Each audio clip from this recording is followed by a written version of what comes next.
మతం మారటం మనిషికి మనసుకి హానికరం మరియు ప్రాణాంతకం. Conversion of religion is not about changing god but parents.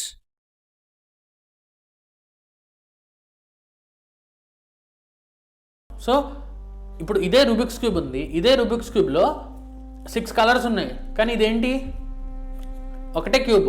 అలా ఒకటే శుద్ధ చైతన్యం నీకు విష్ణువుగా కనపడినా, శివుడిగా కనపడినా, శక్తిగా కనపడినా, అలాగే గణపతిలా కనపడినా, సుబ్రహ్మణ్యేశ్వర స్వామిలా కనపడినా, సూర్యుడిలా కనపడినా ఒకటే శుద్ధ చైతన్యం, అదే అద్వైతం. ఇందులో 2 లేవే, 2 వెరగొట్టండి, 2 లేవు.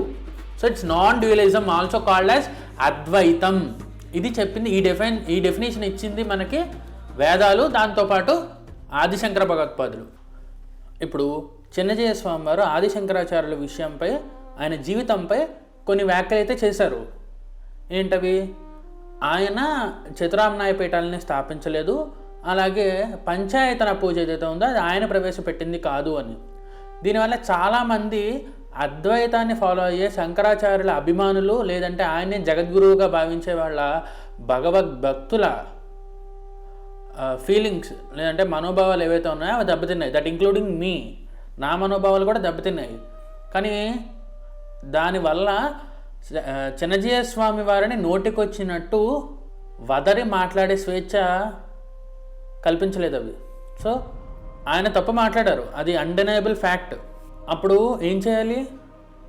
ఆయనకి మెయిల్ పెట్టడం, ఆయన్ని గురించి చిన్న యూట్యూబ్ వీడియోనో షార్టో, అయ్యా మీరు మీ శ్రీ వైష్ణవం, మీ అని ఎందుకంటున్నానంటే నేను అద్వైతల పాయింట్ ఆఫ్ వ్యూ నుంచి మాట్లాడుతున్నాను కాబట్టి, శ్రీ వైష్ణవం ఏదైతే మీ విశిష్టాద్వైతం రామానుజాచార్యుల వారిది ఉందో దాన్ని మీరు ఎంతగానో వ్యాప్తి చేస్తున్నారు, అలాగే ఎన్నో social services, social welfare programmes చేశారు. సో ఆ భాగంగా శంకరాచార్యుల వారి జీవితంలో జరిగినటువంటి ఈ పాయింట్స్ని మీరు కొంచెం తప్పుగా మాట్లాడారు, కానీ మా పుస్తకాల్లో ఇలా ఉంది కాబట్టి దయచేసి కొంచెం సరిచూసుకోగలరని ప్రార్థిస్తూ నెక్స్ట్ వీడియోలో దాని గురించి సరైన వివరణ ఇవ్వాలని కోరుకుంటున్నాను అని ఇంత సౌమ్యంగా చెప్పేదానికిను, మీ నాన్నగారు బాగున్నారా, నీ అమ్మ మొగుడు బాగున్నాడా అనడానికి తేడా ఉందని బాలకృష్ణ సార్ అంటాడు. అలా ఉంటుంది మీరు మాట్లాడేది. సో దీని గురించి ఇంకా డీప్గా మాట్లాడదాం. ఫుల్ వీడియోలోకి అయితే వచ్చేసేయండి.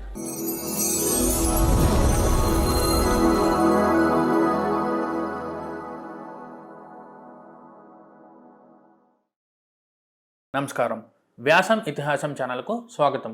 వీడియోలోకి వెళ్ళే ముందు మన తెలుగు మహాకవి గురజాడ అప్పారావు గారు రచించిన ఈ కన్యాశుల్కం నాటకాన్ని నేను ఆర్టిఫిషియల్ ఇంటెలిజెన్స్ యూజ్ చేసి షార్ట్స్ రూపంలో మీకు అందిస్తున్నాను. మీరు మిస్ అవ్వకూడదు అనుకుంటే ఛానల్ని సబ్స్క్రైబ్ చేసుకుని డైలీ ఒక షార్ట్ వస్తుంది, చూసి మీ అభిప్రాయాన్ని కామెంట్స్ రూపంలో తెలియచేయండి. గిరీశం వాకిట్లోంచి, మై డియర్ రామపంతులు, అన్నా వేళగాని వేళ వచ్చాడు గాడిద కొడుకు, తంతాడు కాబోలు, ఏమిటి సాధనం, ఈ మంచం కింద దూరుదాం, మంచం కింద దూరును.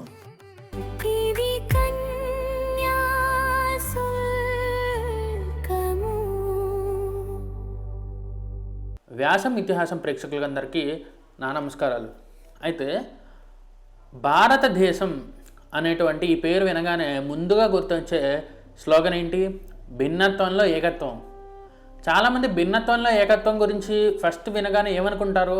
ఈ డిఫరెంట్ కల్చర్స్ ఏవైతే ఉన్నాయో ఇండియా మొత్తం మీద, వాటన్నిటిని కూడా, డిఫరెంట్ రిలీజియన్స్ని, డిఫరెంట్ కల్చర్స్ని ఒకటిగా కలిసిపోయే మనస్తత్వం ప్రతి ఇండియన్లో ఏదైతే ఉందో, ప్రతి భారతీయుల్లో ఏదైతే ఉందో దాని గురించి యూనిటీ ఇన్ డైవర్సిటీ, అదేనండి భిన్నత్వంలో ఏకత్వం అని చెప్పి అంటూ ఉంటారు. అంటే ఏంటి? చాలామంది హిందూ ముస్లిం ప్రతి హిందువుడు కూడా క్రిస్మస్ చేసుకుంటాడు, శాంతాక్లాస్లో డ్రెస్ చేసుకుంటాడు అని చెప్తారు చాలామంది. అది కాదు భిన్నత్వంలో ఏకత్వం అంటే. భిన్నత్వంలో ఏకత్వం అంటే ఏంటంటే, ఈ భారతదేశంలోనే విభిన్నమైన హిందూ సనాతన ధర్మానికి సంబంధించిన వైదిక మతాలు ఉన్నాయి. ఫర్ ఎగ్జాంపుల్ అద్వైతం, విశిష్టాద్వైతం, ద్వైతం, అలాగే శాక్తం, గాణాపత్యం, కౌమారం, ఇలాంటి ఎన్నో మతాలు ఉన్నాయి, వైదిక మతాలు. ఐఎమ్ నాట్ టాకింగ్ అబౌట్ అవైదిక మతాలు. సో వైదిక మతాలు ఎన్నో ఉన్నాయి. వాటిల్ని సమతుల్యంగా మనం ఒకళ్ళ మతాలను గురించి ఒకళ్ళని గౌరవించుకుంటూ మనం ఈ జీవనం సాగిస్తూ ఉండేవాళ్ళం. దాన్ని భిన్నత్వంలో ఏకత్వం అన్నారు. కానీ ఇప్పుడు అది లోపించిపోయింది. అందుకని నేను తమ్ముళ్ళలో భిన్నత్వం లో LOWలో ఏకత్వం అని పెట్టాను. అయితే ఇప్పుడు మనం టాపిక్లోకి వెళ్ళిపోతే చిన్నజీయ స్వామి వారు ఆదిశంకరాచార్యుల వారి జీవితంపై మాట్లాడుతూ కొన్ని మాటలు అన్నారనమాట.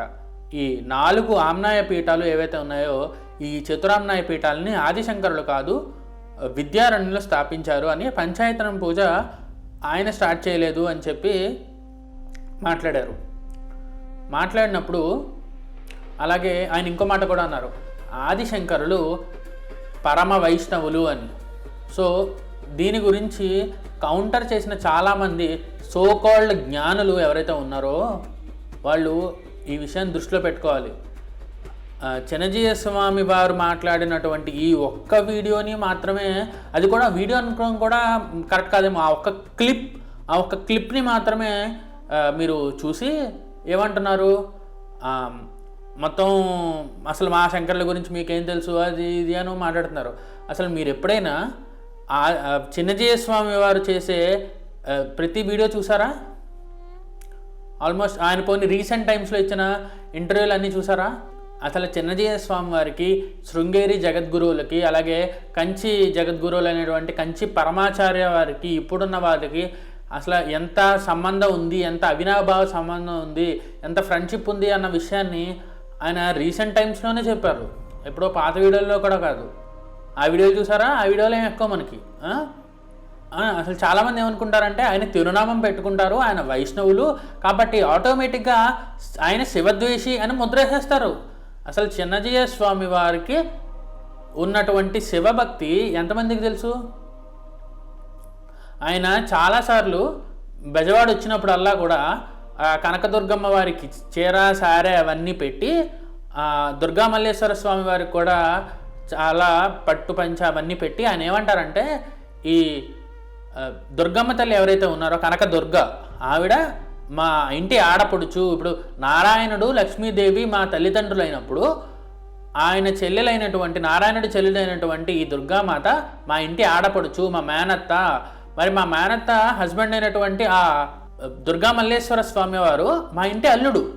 మా ఇంటి అల్లుడిని, ఆ శివుడిని మేము ఎలా ద్వేషిస్తాము, మేము ఎలా కోప్పడతాము అని చెప్పి ఎంతో మర్యాదగా ఒక ఇంటి అల్లుడికి మనం ఎంత గౌరవం ఇస్తామో అంత గౌరవంగా మాట్లాడినటువంటి ఆ చిన్నజీయ స్వామి వారి మీదకి మీకు మాట్లాడటానికి నోరు ఎలా వచ్చింది?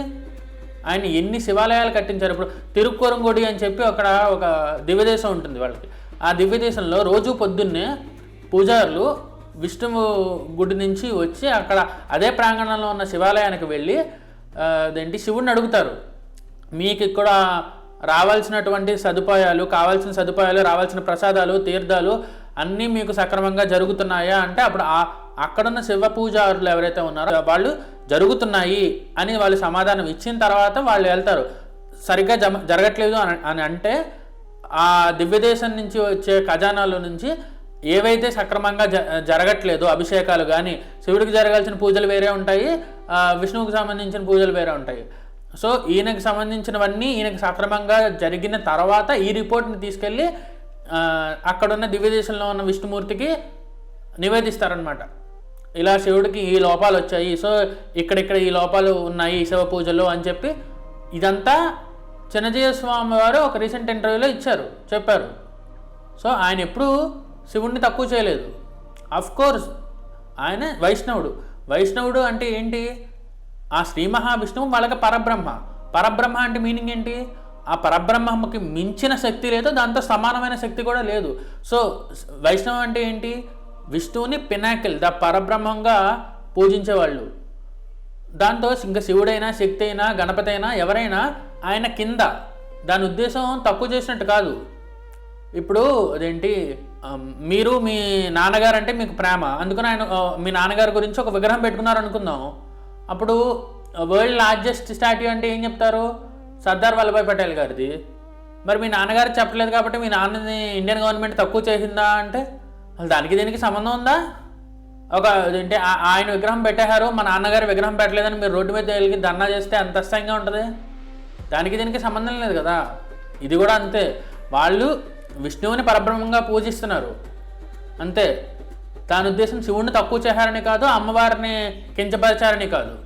చిన్నజీయ స్వామి వారు చేసే మంచి పనులు అన్నీ ఇన్ని కాదు. చాలామంది ఈ చిన్నజీయ స్వామి వారిని ఏకవచన సంబోధన చేసే చాలామందికి నేను చెప్పే విషయం ఏమిటి అంటే, ఆయన చేసే మంచి పనులు మీకు తెలిసేలా మాట్లాడుతున్నారా తెలియకేలా మాట్లాడుతున్నారా నాకైతే తెలియదు. ఆయన చేసే మంచి పనులు ఒకసారి లిస్ట్ చెప్తాను చూడండి.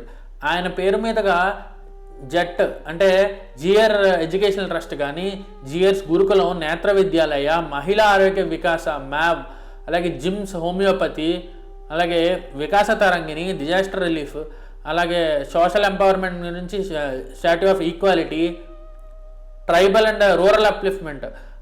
అంత గుర్తొచ్చింది, ఇప్పుడు మన ఎస్సీ ఎస్టీ వర్గానికి చెందిన చాలామందిని అర్చకత్వంలోకి మారుస్తూ వేదాలను నేర్పిస్తూ వాళ్ళనే పూజారులుగా కొన్ని గుళ్ళల్లో పెట్టించే మహత్తర కార్యాన్ని చేపట్టారు ఆయన.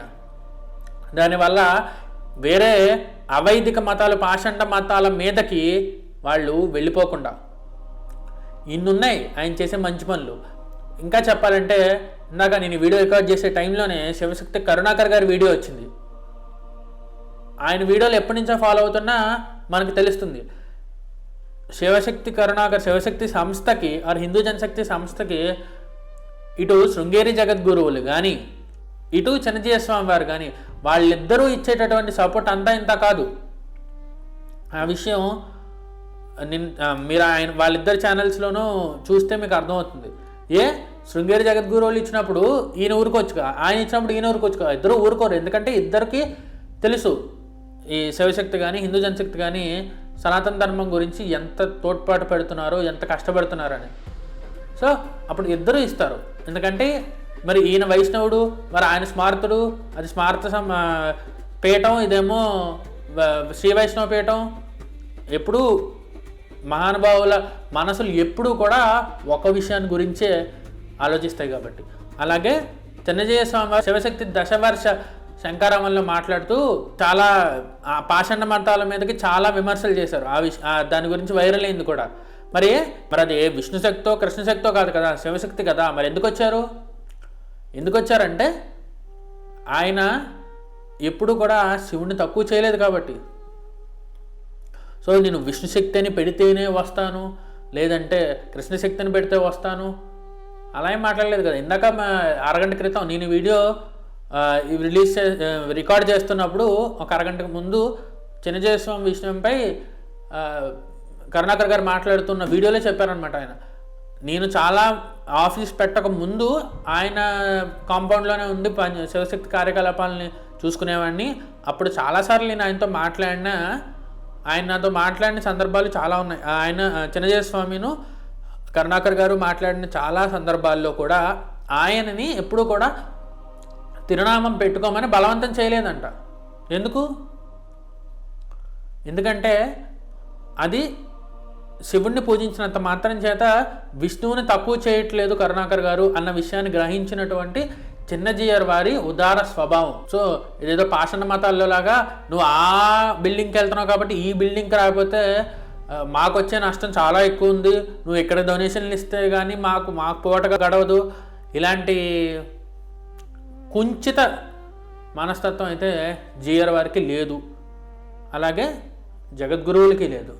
అయితే ఇంకా పాయింట్కి వచ్చేస్తే విద్యారణ్య స్వామి వారి 4 పీఠాలని స్థాపించారు, శంకరాచార్యుల వారు కాదు అని ఎవరన్నారు? చిన్నజీయ స్వామి వారు. అయితే దాని అర్థం ఏంటి? ఇప్పుడు ఆదిశంకర్లే చెప్పారు, నా పీఠాల్లో ఎవరైతే కూర్చుంటారో, ఫర్ ఎగ్జాంపుల్ చెప్పాలంటే భారతీయ తీర్థ మహాస్వామి కానీ, విధుశేఖర భారతీ మహాస్వామి కానీ, మిగిలిన వాళ్ళు కానీ వాళ్ళు నేనే అని చెప్పారు. అంటే అక్కడ కూర్చున్నది శంకరాచార్యులే అని. అందుకని ఇప్పటికీ మనం శృంగేరి జగద్గురువులు, దాంతోపాటు శృంగేరి శంకరాచార్యులని పిలుస్తాం, అలాగే కంచి శంకరాచార్యులని పిలుస్తాం. సో అలాంటప్పుడు విద్యారణ్యులు స్థాపిస్తే ఏంటి, శంకరాచార్యులు స్థాపిస్తే ఏంటి? అక్కడ మీరు శంకరాచార్యులని విద్యారణ్యులని వేరువేరుగా చూస్తున్నారంటే మీకు ఇంకా అద్వైతం ఏమని అర్థమైంది? ఇప్పుడు పంచాయతన పూజ ఉంది, పంచాయతన పూజలో శివుడు, విష్ణువు, అమ్మవారు, అలాగే గణపతి, సూర్యుడు వీళ్ళందరూ ఉంటారు. అందులో 4 చుట్టూరా అరేంజ్ అయ్యి సెంటర్లో మన ఇష్టదైవం ఉంటుంది. సో ఆ ప్లేస్లో ఇప్పుడు శివుడు ఉన్నాడా, అలాగే విష్ణుమూర్తి ఉన్నాడా, ఇవన్నీ చెప్పారు కదా పంచాయతన పూజలో. సో ఈ పంచాయతన పూజ ఆదిశంకరులే ప్రవేశపెట్టారు అని శంకర విజయాల్లో విద్యారణ్య స్వామి వారే స్పష్టంగా రాశారు. సో అక్కడతోనే ఈ టాపిక్కి ఎండకాటు పడిపోయింది. అయితే కొంతమంది సమాజంలో వేద పండితుడిగా పేరుగాంచినటువంటి ఒక ఆయన అంటాడు, ఇప్పుడు ఆ వీడియో ఉందో లేదో కూడా నాకు తెలీదు, ఆయన అంటాడు ఆదిశంకరులు అన్నారంట, ఆయన అద్వైతే బై ద వే, ఆయన ఏమంటాడంటే ఈ విష్ణువుకు మీద ఒక శుద్ధ చైతన్యం ఉంది, శివుడికి మీద ఒక శుద్ధ చైతన్యం ఉంది, దాని గురించి చెప్పారు. ఆదిశంకరాచార్యులు వైష్ణవాన్ని కొట్టేశారు, శైవాన్ని కొట్టేశారు, శాక్తయాన్ని కొట్టేశారు, గణపత్యాన్ని కొట్టేశారు అని చెప్తాడేంటి? అంతమందిని కొట్టేస్తే వీళ్ళందరూ ఎవరు? సూర్యుడు ఎవరు, శివుడు ఎవరు, గణపతి ఎవరు, శక్తి ఎవరు? వీళ్ళందరినీ ఎందుకు కూర్చోబెట్టారు? ఆయన ఎప్పుడు శైవాన్ని వైష్ణవాన్ని కొట్టేయలేదు. వీళ్ళంతా ఒకే శుద్ధ చైతన్యం has been expanded themselves into 5 or 6. ఆయననే షణ్మత స్థాపనాచార్య అని పిలుస్తారు శంకరాచార్యుల్ని. షణ్మతాల్ని స్థాపించాడు ఆయన. That includes Subrahmanyeshwara Swamy. So ఇప్పుడు ఇదే రూబిక్స్ క్యూబ్ ఉంది, ఇదే రూబిక్స్ క్యూబ్లో 6 కలర్స్ ఉన్నాయి, కానీ ఇదేంటి? ఒకటే క్యూబ్. అలా ఒకటే శుద్ధ చైతన్యం నీకు విష్ణువుగా కనపడినా, శివుడిగా కనపడినా, శక్తిగా కనపడినా, అలాగే గణపతిలా కనపడినా, సుబ్రహ్మణ్యేశ్వర స్వామిలా కనపడినా, సూర్యుడిలా కనపడినా ఒకటే శుద్ధ చైతన్యం, అదే అద్వైతం. ఇందులో 2 లేవే, 2 వెరగొట్టండి, 2 లేవు. So it's non dualism, also called as అద్వైతం. ఇది చెప్పింది, ఈ డెఫినేషన్ ఇచ్చింది మనకి వేదాలు, దాంతోపాటు ఆదిశంకర భగవత్పాదులు. నెక్స్ట్ మరి ఇప్పుడు మీకు కంటి సమస్య వచ్చింది, ఐ ప్రాబ్లం వస్తే మీరు ఆప్థమాలజిస్ట్ దగ్గరికి వెళ్తారా, కార్డియాలజిస్ట్ దగ్గరికి వెళ్తారా? అంటే గుండె హృదయం చూసే ఆయన చెప్పండి. ఆప్థమాలజిస్ట్ దగ్గరికి వెళ్తారు మీకు కంటి సమస్య వస్తే, కార్డియాలజిస్ట్ దగ్గరికి వెళ్ళరు. సో అలాగే మీకు ఆదిశంకరాచార్యుల విషయంపై మీకు డౌట్ వస్తే మీరు శృంగేరి వాళ్ళు రాసిన పుస్తకాలు కానీ, కంచి వాళ్ళు రాసిన పుస్తకాలు కానీ చూసుకోవాలి మీ డౌట్ తీరాలంటే. అలాగే రామానుజుల జీవితంపై మీకు అనుమానం వస్తే చెన్నజీయ స్వామి వారు ప్రచురించిన బుక్స్ కానీ, వేదాంత దేశకుల అంటే వడకలే సంప్రదాయకులు వాళ్ళు రాసిన బుక్స్ కానీ, ఆ బుక్స్ తీసుకోవాలి. అంతేగాని ఇప్పుడు ఈయన గురించి మీకు శంకరాచార్యుల విషయం డౌట్ వస్తే చెన్నజీయ స్వామి వారి బుక్స్ కానీ, వారి మాటలు కానీ మీరు వినండి, అంతేగాని ప్రమాణంగా తీసుకుంటాను అంటే ఎలాగా? మీకు ఆదిశంకరాచార్యుల విషయంపై డౌట్ వస్తే శృంగేరి వాళ్ళని మాత్రమే మీరు కంచి వాళ్ళని మాత్రమే మీరు ప్రమాణంగా తీసుకోవాలి. అంతే కదా, అంతకుమించి ఇంకేం సొల్యూషన్ ఉంటుంది? తర్వాత అన్నారు ఆదిశంకరులే గొప్ప వైష్ణవుడు అని. అఫ్ కోర్స్ ఆదిశంకరుడు వైష్ణవుడు. అదేంటి బ్రో, ఇప్పుడే కదా ఆయన అంటే అద్వైతానికి సంబంధించిన ఆయన అన్నావు, నాన్ డ్యూయలిజం అన్నావు, క్యూబ్ అన్నావు. మరి ఆయన వైష్ణవుడు ఎలా అవుతాడు అంటే, శంకరాచార్యులు ఎవరు? శంకర సాక్షాత్ అంటే ఆ కైలాస శంకరుడే కాలడి శంకరుడుగా వచ్చారు అని చాలామంది గురువులు చెప్పారు. మరి అలాంటప్పుడు ఆయన వైష్ణవుడు ఎలా అవుతాడు అంటే, ఆయన శంకరుడు కాబట్టే వైష్ణవుడు అయ్యాడు. ఎందుకంటే అదేంటి ఆ శివావతారమే వచ్చి తనని తానే పూజించుకుని తనని తానే అర్చించుకుంటే అది ఏమవుతుంది? హాస్యాస్పదంగా ఉంటుంది. అందుకనే ఆ శివావతారం వచ్చి విష్ణువుని అర్చించింది. ఆ విష్ణువుని అర్చించింది కాబట్టే ఆయన వైష్ణవుడు అయ్యాడు. భజగోవిందం ఎవరు రాశారు? ఆయన కాదా? మనం అడగచ్చు, లింగాష్టకం, కాలభైరవాష్టకం ఇవన్నీ కూడా రాశారు కదా అని. ఇందాకనే చెప్పాను నేను. ఆయన షణ్మత స్థాపన చేశాడు. ఆయన సుబ్రహ్మణ్య భుజంగం, నరసింహ ఖడ్గమాల, అలాగే మహిషాసుర మర్దిని స్తోత్రం ఎన్ని రాయలేదు, బ్రహ్మసూత్ర భాష్యాలు అన్నీ రాశాడు ఆయన. సో ఆదిశంకరాచార్యులు ఒక అద్దం లాంటి వాళ్ళు. చెన్నజీయ స్వామి వారు వైష్ణవులు, పరమ వైష్ణవులు కాబట్టి ఆయనకి ఆదిశంకరాచార్యులు వైష్ణవుడిగా కనపడ్డాడు. ఒక శైవ సంప్రదాయాన్ని ఫాలో అయ్యే వ్యక్తిని చూపించి ఆదిశంకరాచార్యులని చూపిస్తే ఆదిశంకరాచార్యులు శుద్ధ శైవుడని చెప్తాడు ఆయన. అలాగే శాక్తేయం ఫాలో అయ్యే వ్యక్తిని తీసుకొచ్చి చెప్పినా కూడా ఆదిశంకరాచార్యులు అమ్మో మహిషాసుర మర్దిని స్తోత్రం రాశారండి కాబట్టి ఆయన శాక్తేయుడే అంటారు. గాణాపత్యాన్ని అలాగే కౌమారాన్ని, సౌరాన్ని వాళ్ళు ఫాలో అయ్యే వాళ్ళని తీసుకొచ్చినా ఆదిశంకరాచార్యులకు వాళ్ళ వ్యక్తిగానే కనపడతాడు ఆయన. అది ఆదిశంకర్లో ఉన్న గొప్పతనం. సో దాన్ని తప్పు పట్టడానికి లేదు. ఆదిశంకర ఈజ్ ఏ వైష్ణవ, Adi Shankara is a Shaiva, Adishankara is a Shakteya, what not, he can be anything. Annamayya అంటారు కదా, కొలుతురు మేము వైష్ణవులు కూరిమితో విష్ణుడని, పలుకుదురు మేము వేదాంతులు పరబ్రహ్మమనుచు, తలుతురు మేము శైవులు తగిన భక్తులను శివుడనుచు, అలరి పొగడుదురు కాపాలికులు అది భైరవుడనుచును.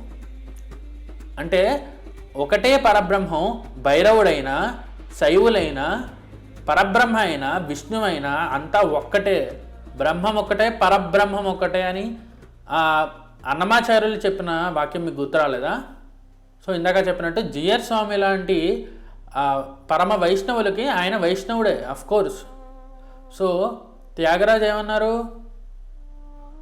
పరమ భాగవతి మౌని శశివర విభాకర సనక సనందన దిగీష కనక కశపసుత నారద తుంబురు పవన సూను బాలచంద్రధర సుఖ సరోజ భూ సురవరులు పరమ పావనులు గనులు శాశ్వతులు కమల భవ సుఖము సదానుభవముగాక ఎందరో మహానుభావులు అందరికీ వందనములు అన్నాడా లేదా?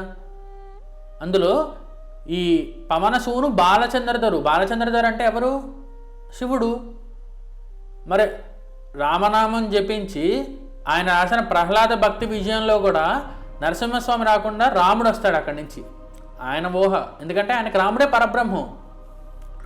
సో మరి ఇప్పుడు అలా అన్న ఆయన కూడా బాలచంద్రధరు అని చెప్పి శివుడిని మహానుభావుల కేటగిరీలోకి వేసి కమలభవ సుఖము అంటే, కమలభవలు అంటే అక్కడ బ్రహ్మపదాన్ని తీసుకుంటే బ్రహ్మానందం పొంది శివుడికి నా వందనములని చెప్పాడు ఆయన. ఎందుకు చెప్పాడు?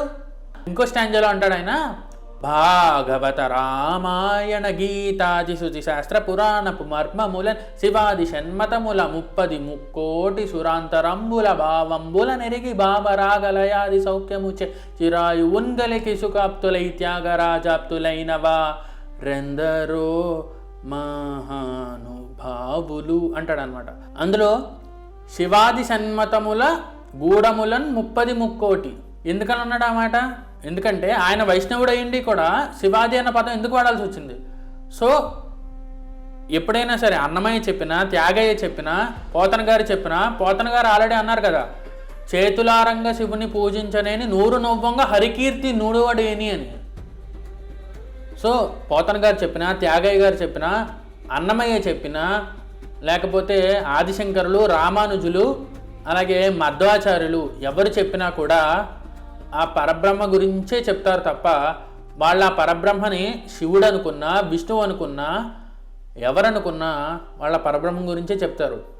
సో వీళ్ళల్లో వీళ్ళు ఎప్పుడూ కూడా శివుడు ఎక్కువ విష్ణువు ఎక్కువ అని కొట్టుకోలేదు. ఎందుకంటే వాళ్ళకి తెలుసు వాళ్ళు పూజించేది, వీళ్ళు పూజించేది, ఎవరు పూజించినా సరే వాళ్ళు పూజించేది ఆ పరబ్రహ్మనే. So we can call him as Shiva or Vishnu or Shakti or Ganapati, whatever it may be. So వాళ్ళని వాళ్ళు గౌరవించుకున్నారు. ఇప్పుడు యూనిటీ ఇన్ డైవర్సిటీ అంటే అదే. ఒక మధ్వుడు ఒక విశిష్టాద్వైతాన్ని చూస్తే వాళ్ళిద్దరూ ఒకరినొకరు గౌరవించుకుంటారు. ఒక అద్వైతి ఒక విశిష్టాద్వైతిని చూస్తే గౌరవించుకుంటారు. ఒక త్రిదండి, ఒక ద్విదండి, ఒక ఏకదండి. నా దృష్టిలో శృంగేరి జగద్గురువులంతో చిన్నజీయ స్వామి వారు కూడా అంతే. వాళ్ళు ఏమీ ఒకళ్ళు మంచి చేస్తూ ఒకళ్ళు చెడు చేయట్లేదు దేశానికి. సో ఇది యూనిటీ ఇన్ డైవర్సిటీ అంటే. అందరూ కట్టుకునేది కాషాయ వస్త్రాలే, అది గుర్తుపెట్టుకోవాలి. ఇప్పుడు రుబిక్స్ క్యూబ్ ఉంది, ఇది శంకరాచార్యులు రాకముందు ఇలా ఇలా ఇష్టం వచ్చినట్టు ఇలా ఇలా ఇలా ఉండేది, ఏ రంగులు పడితే ఆ రంగులు. దాన్ని మళ్ళీ ఇలా సాల్వ్ చేసి షణ్మతాలని స్థాపించిన వారు భగవత్పాదులైనటువంటి శంకరాచార్యులు. అదే దాన్నే అద్వైతం అన్నారు. ఇప్పుడు మరి రామానుజులు చేంజ్ చేశారంటే, మీరు ఒక సైడ్ ఈ రుబిక్స్ క్యూబ్లో ఒక సైడ్ని మీరు సాల్వ్ చేయగలిగితే ఆటోమేటిక్గా మిగతా సైడ్లో కొద్దిగా సాల్వ్ అయిపోతాయి. అలా నెమ్మదిగా అన్ని సైడ్స్ కూడా సాల్వ్ అయిపోతాయి. దీన్ని విశిష్టాద్వైతం అన్నారు. అంటే నువ్వున్నావు కదా, నువ్వు భగవంతుడిలో పార్ట్, నీలోనూ భగవంతుడు ఉన్నాడు. అయితే నువ్వు ఒక అడుగు వేస్తే ఆయన 100 అడుగులు వేస్తారు. ఆళ్వారుల చరిత్రలన్నీ అవే.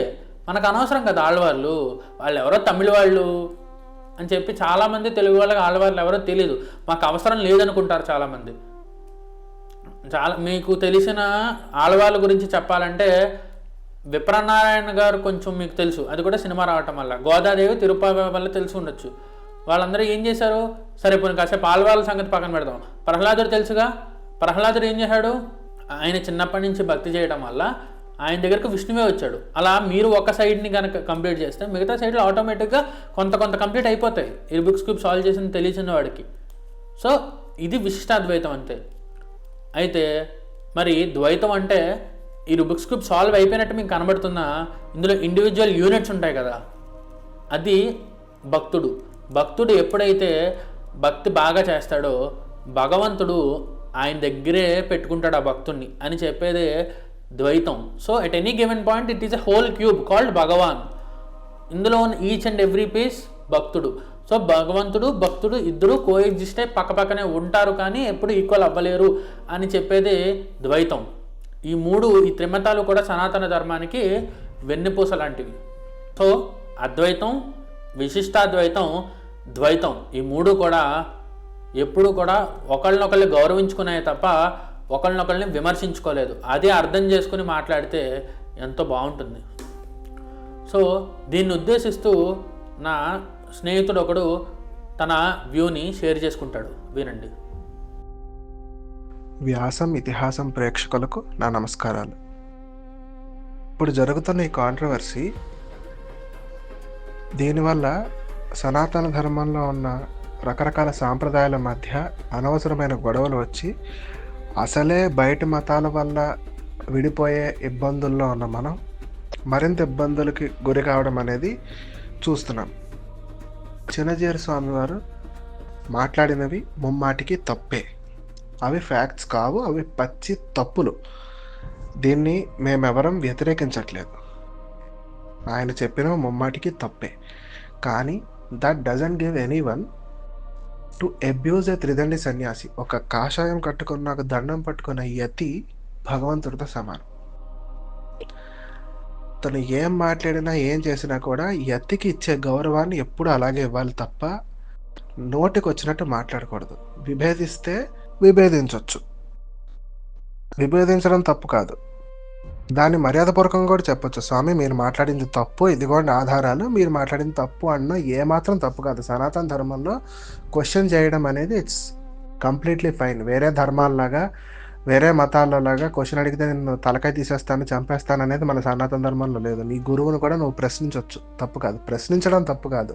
ఆ ప్రశ్నించే దాంట్లో గౌరవం ఉండాలి, అవమానం ఉండకూడదు, తక్కువ చేసి మాట్లాడడం ఉండకూడదు. చిన్నజీయర్ స్వామి మాట్లాడింది ముమ్మాటికి తప్పే, దాన్ని ఎవరు కాదనట్లేదు.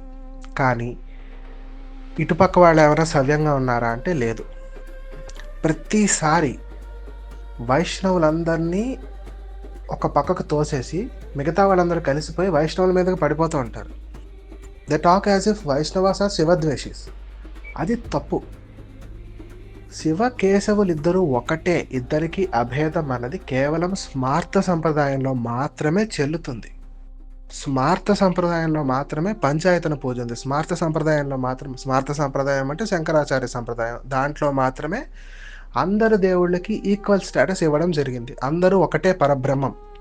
విష్ణువైనా, శివుడైనా, పరాశక్తి అయినా, వినాయకుడైనా, సుబ్రహ్మణ్య స్వామి అయినా, సూర్యుడైనా అందరూ ఒకటే, ఒకే పరబ్రహ్మం యొక్క డిఫరెంట్ స్వరూపాలని ఆదిశంకరాచార్యులు చెప్పారు. అంతా ఒకటే అన్నారు ఆయన. అది అద్వైతం అంటే. ఇది కేవలం స్మార్థంలోనే పనిచేస్తుంది. ఈ స్మార్థంలో ఉన్న శివకేశవ భేదాన్ని తీసుకెళ్లి వైష్ణవుల మీద, శైవుల మీద రుద్దడం అనేది ముమ్మాటికి తప్పు. అలాగే ఒక వైష్ణవుడు వచ్చి విష్ణువే సుప్రీం అన్నదాన్ని వేరే సంప్రదాయం మీద రుద్దడం కూడా అంతే తప్పు. నేనేం దాన్ని సమర్థించట్లే. ఇది అంత తప్పు, అది అంతే తప్పు. అలాగే ఒక శైవుడు వచ్చి శివుడే పరబ్రహ్మ అన్నదాన్ని అందరి మీద రుద్దడం తప్పు. ఒక శాక్తేయుడు వచ్చి శక్తియే పరబ్రహ్మ అన్నదాన్ని అందరి మీద రుద్దడం తప్పు. ఇవన్నీ తప్పులు. ఇదంతా చేయకూడదు. వైష్ణవం అంటేనే విష్ణువు పరబ్రహ్మగా గల సంప్రదాయం అని తెలుస్తుంది, పేరులోనే తెలుస్తుంది, వైష్ణవం విష్ణు అని. ఒకడు పరబ్రహ్మ అయినప్పుడు వాడికంటే పైన ఎవరు ఉండరు, వాడితో సమానంగా కూడా ఎవరు ఉండరు. ఎవరైనా వాడి కిందే ఉండాలి. పరబ్రహ్మ అంటే అది. పరబ్రహ్మ అంటే భగవంతుడు ఒక్కడే ఉన్నాడు. ఆ ఒక భగవంతుడి కింద మాత్రమే ఎవరైనా వస్తారు. అది ఎవరైనా సరే. సమానంగా కూడా ఎవరు రారు. పైన అయితే ఎలాగో ఉండరు, సమానంగా కూడా ఎవరు ఉండరు, కిందే ఉంటారు. సో విష్ణువు కంటే ఎవ్వరు పైన కాదు, విష్ణువుకి ఎవరు సమానంగా ఉండరు. అందరూ విష్ణువు కిందే ఉంటారు, శివుడితో సహా. ఇదే వైష్ణవం. అలాగే శైవంలో వైసి వర్స. శివుడికి పైన ఎవరుండరు, శివుడితో సమానంగా ఎవరుండరు. శివుడి కింద ఎవరైనా వస్తారు విష్ణువుతో సహా. అది శైవం. అలాగే శాక్తంలో ఆది పరాశక్తే బ్రహ్మ విష్ణు మహేశ్వరులకు జన్మనిచ్చిందని పరాశక్తిని ఉపాసించే శాక్తేయులు చెప్తారు. ఏది కరెక్ట్ అంటే అన్నీ కరెక్టే, అన్నీ ఒకటే, అన్నీ చెప్పేది ఒకటే. అదే అద్వైతం అంటే. ఆ అద్వైతం అర్థం కాకుండా మాట్లాడుతున్నారు ఈ సోకాల్డ్ అద్వైతన్స్. చిన్నజీయర్ స్వామి మాటలకి కోపం రావడం సహజం, అది తప్పు అనిపించిన సహజం, మీకు బాధ కలగడం సహజం.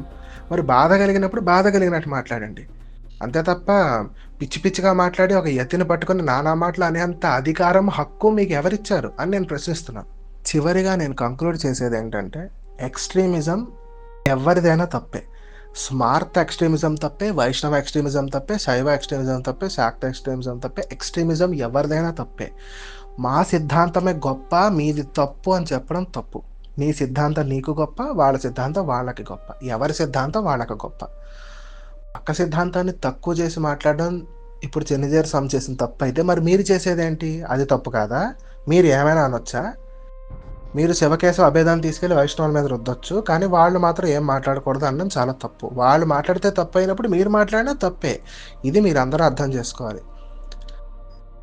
మరొకసారి వ్యాసమితిహాసం ప్రేక్షకులందరికీ నా నమస్కారాలు. Please like, share and subscribe. So మా స్నేహితుడు చెప్పినట్టు ఈ వైష్ణవుల మీద ఎప్పుడు వైష్ణవులు అంటే శివద్వేషి అన్న ముద్ర ఎప్పటి నుంచో ఉంది సమాజంలో. సో అది తప్పు. వాళ్ళు ఎప్పుడు ఏ వైష్ణవుడు కూడా శివుణ్ణి ద్వేషించడు, తక్కువ చేయడు. ఆయనకి ఏ పవర్స్ లేవండు. శివ పెరుమాన్ లేదంటే మహాదేవుడు అని చెప్పి చాలా గౌరవంగా, గౌరవ వాచకంతోనే సంబోధిస్తారు తప్ప ఎప్పుడూ కూడా ఏ వైష్ణవుడు, నిజమైన వైష్ణవుడు అయితే, సిద్ధాంతపరంగా శ్రీ వైష్ణవుడు అయితే, రామానుజుల పైన గౌరవం ఉన్నవాడైతే శివుణ్ణి ఎప్పుడూ తక్కువ చేయడు. చెప్తున్నాను కదా, చాలా మటుకు దివ్య దేశాల్లో శివుడు కేశవుడు ఒకే ప్రాంగణంలో ఉంటారు. ఎందుకు? శివుడి విగ్రహాలని, శివుడి లింగాలని పడగొట్టేయచ్చు కదా. పడగొట్టరు. ఎందుకంటే వాళ్ళకి శివుడు అంటే కూడా విష్ణువుకు ఉన్నంత గౌరవం ఉంది.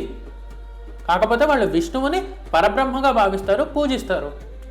రెండోది మావాడు చెప్పినట్టు ఈ కాషాయం కట్టుకుని యతిరాజు, యతి మీద, యతి అంటే కాషాయం కట్టుకుని సన్యాసిని యతి అని పిలుస్తారు.